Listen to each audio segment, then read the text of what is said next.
Bienvenidos. Hoy continuamos avanzando juntos en esta semana tan especial, la última semana del ministerio de Jesús en la tierra. Ya nos encontramos a mitad del camino y cada día que pasa nos acerca más a la cruz. Hoy corresponde el día 12 de Nisan, cuarto día de la semana. Y hoy es un día diferente, un día que no está lleno de multitudes ni de grandes discursos, sino de algo más profundo: silencio. Pero no un silencio vacío, sino un silencio que habla, un silencio que prepara, un silencio donde se toman decisiones eternas. Hoy queremos caminar juntos, paso a paso, siguiendo las huellas de Jesús, aún en los momentos donde aparentemente no está ocurriendo nada. Porque es precisamente en esos momentos donde Dios está obrando más profundamente en nosotros. Jesús hoy no entra a Jerusalén, hoy se queda en Betania, en aquel lugar donde se había convertido en refugio, en descanso, en hogar. Allí en casa de Marta, de María y de Lázaro, donde no había presión de multitudes ni confrontaciones, solo amor. Tal vez la mesa estaba servida, tal vez el silencio llenaba la habitación, porque hay momentos en que las palabras sobran y el corazón entiende. El corazón entiende que algo grande está por suceder. Jesús sabía que cada paso que había dado hasta aquí lo estaba acercando a la cruz. Sabía que el tiempo se estaba cumpliendo, que el sacrificio ya no era una sombra, sino una realidad inminente. Y aún así se detuvo, no para huir, no para retroceder, sino para estar con los suyos, compartir ese momento, guardar silencio y preparar su corazón para lo que venía. Y mientras en Betania había paz, en Jerusalén la oscuridad comenzaba a tomar forma. En la casa del sumo sacerdote Caifás, los principales sacerdotes y los escribas y los ancianos del pueblo se estaban reuniendo en secreto y tuvieron consejo para prender a Jesús con engaño y matarle. No era una reacción momentánea, era un plan pensado, analizado, calculado. Pero había un problema: el pueblo. Jesús era amado, seguido y escuchado, y ellos lo sabían bien. Por eso decían: no durante la fiesta, para que no se haga alboroto en el pueblo. Ellos querían controlar el momento, querían decidir cuándo, querían evitar el caos, pero ya el cielo tenía un día señalado. Mientras los hombres planeaban en secreto, Dios ya estaba cumpliendo su propósito. Y esto nos deja una verdad muy fuerte. Aun cuando parece que la maldad avanza, nada se sale del control de Dios. Ni los planes ocultos, ni las decisiones humanas pueden alterar lo que el cielo ya ha determinado. Y en medio de aquella conspiración, una figura se acerca. No era un extraño, no era un desconocido, no era un enemigo declarado. Era uno de los 12, Judas Iscariote. Había caminado con Jesús, había escuchado cada enseñanza, había presenciado milagros, había visto muertos resucitar, había oído palabras que transformaban corazones. Y no solo eso, Judas ocupaba una posición de confianza. Era el que llevaba la bolsa, el encargado de los recursos del grupo, un hombre con capacidad administrativa, con inteligencia, con visión, un hombre que sabía manejar dinero, que sabía observar, que sabía calcular, pero su problema no era la falta de conocimiento, era el corazón. Porque mientras los demás luchaban por entender el reino espiritual, Judas soñaba con un reino terrenal. Esperaba poder, esperaba posesión, esperaba reconocimiento. Y cuando vio que Jesús no tomaría ese camino, algo comenzó a quebrarse dentro de él. La ambición se mezcló con desilusión. La codicia abrió la puerta y entonces el enemigo encontró un lugar en su corazón. Judas no cayó de un momento, eso fue un proceso. Pequeñas concesiones, pensamientos ocultos, intenciones que nadie veía. Hasta que un día ya no resistió más y ahí estaba ahora. No fue un arrebato, no fue una ignorancia. Fue una decisión fría, calculada y deliberada. Y para entender por qué finalmente Judas tomó la decisión de entregar a su maestro, tenemos que irnos unos días atrás, exactamente al sábado, ante el primer día de la semana, cuando Jesús haría su entrada triunfal en Jerusalén. En Betania se había preparado una cena. No era una cena cualquiera. Era una cena de gratitud en casa de Simón el leproso. Un hombre que había sido sanado, digo así porque ya no tenía lepra. Un hombre que conocía lo que era ser restaurado por el poder de Jesús. Había abierto su casa y ahí estaban como invitados Marta, quien servía, María su hermana y también su hermano Lázaro, el que había sido resucitado de entre los muertos. Eso era una casa llena de testimonios. Uno sanado, un restaurado y un resucitado. Y en medio de todos, allí estaba Jesús, también acompañado de su discípulo. En medio de la cena, María se levantó. En sus manos tenía un frasco de alabastro, lleno de perfume de nardo puro, de mucho precio.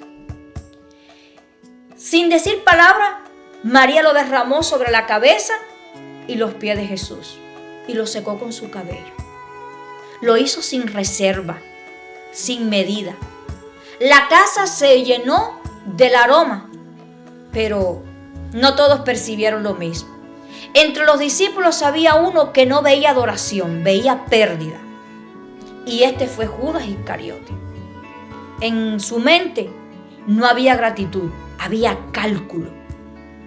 300 denarios. 300 denarios. Un año de salario derramado en un instante. Y entonces habló: ¿por qué no fue este perfume vendido y dado a los pobres? Las palabras parecían justas, pero el corazón no lo era.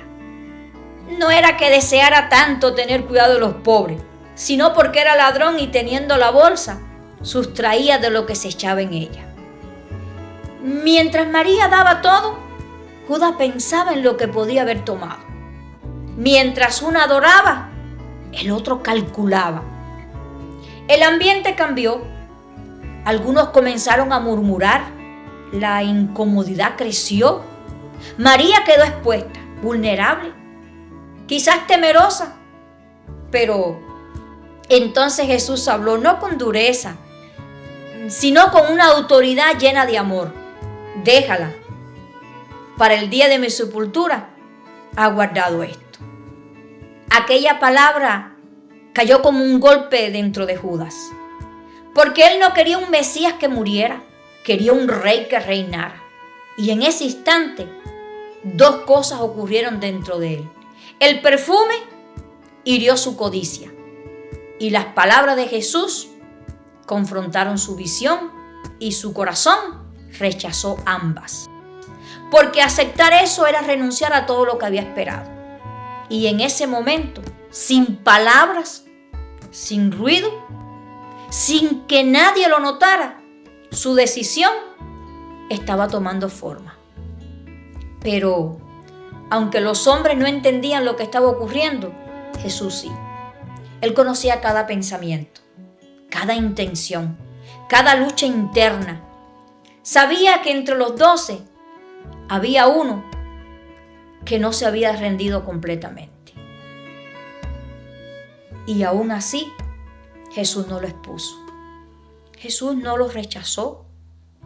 Jesús no se apartó de él. Jesús solo permitió que cada corazón revelara lo que había dentro de él.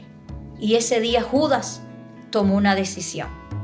Desde ese momento, Judas comenzó a dar pasos hacia la traición. No seguiría un Cristo que iba a morir. No, eso no estaba dentro de sus planes. El perfume aún llenaba la casa, pero dentro de su corazón ya no había rendición. Había resistencia, había frustración, había ruptura. Satanás ya había entrado en su corazón. El que había caminado con Jesús, el que había visto sus milagros, el que escuchó cada enseñanza, el que compartió la mesa, ahora se acerca. Pero no como un discípulo, sino como un negociador. Fue a los principales sacerdotes y les dijo: ¿qué me queréis dar si yo os entregare?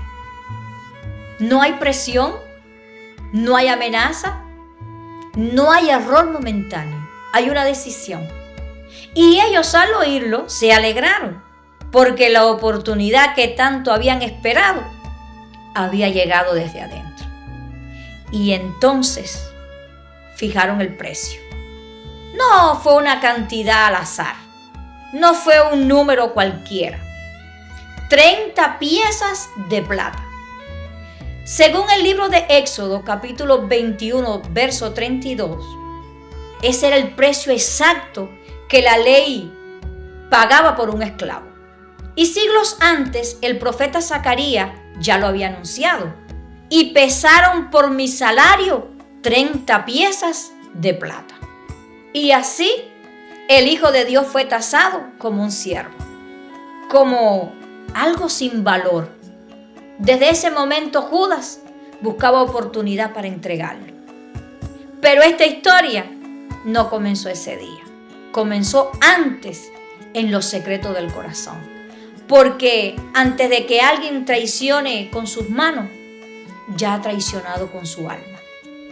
Y ese es el momento más peligroso, cuando el corazón comienza a enfriarse sin que nadie lo note. Ese día no hubo gritos, no hubo escándalo, solo una decisión silenciosa, una decisión que cambiaría la historia para siempre. Las monedas ya habían sido contadas, la decisión tomada, el precio aceptado, y en ese instante todo quedó sellado. Ya no era una idea, ya no era una emoción pasajera, ya no era una duda, ahora era un plan. Ahora era un plan que estaba puesto en marcha. Y desde ese momento Judas comenzó a esperar, a observar, a calcular el instante perfecto. Mientras Jesús descansaba en Betania, mientras compartía su amor, mientras preparaba su corazón, la traición ya estaba caminando. Y esto nos muestra algo muy serio. Hay decisiones que no se quedan en pensamientos, se convierten en caminos. Y cuando un camino se toma, cada paso nos lleva más lejos o más cerca de Dios. Ese día no hubo señales visibles, pero el destino de la cruz ya estaba avanzando. Y ese mismo día, mientras todo parecía en calma, dos historias se estaban escribiendo al mismo tiempo. Uno marcado por la entrega y otro marcado por la traición. Uno lleno de luz y otro cubierto de oscuridad. Y lo más impactante es que no estaban separados por distancia, sino por decisión. Y ese mismo contraste también puede ocurrir en nosotros. Podemos estar cerca y aún así alejarnos. Podemos escuchar y aún endurecer el corazón. Ese día Judas no gritó, no discutió, no se rebeló públicamente, solo decidió. Y a veces no necesitamos hacer algo escandaloso para alejarnos de Dios. Basta con pequeñas decisiones que van enfriando el corazón.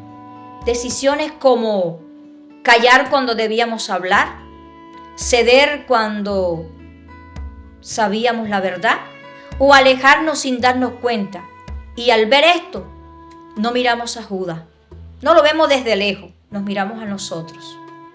Porque todos en algún momento hemos tomado decisiones en silencio que nos han apartado. Pero este día no es para condenarnos, es para despertarnos, para volver, para detenernos, para examinar el corazón antes de que una decisión silenciosa se convierta en un camino sin regreso. Es tiempo de rendir nuevamente el corazón a Dios, porque el peligro no está en caer, está en permanecer lejos. Y este día nos ha dado una oportunidad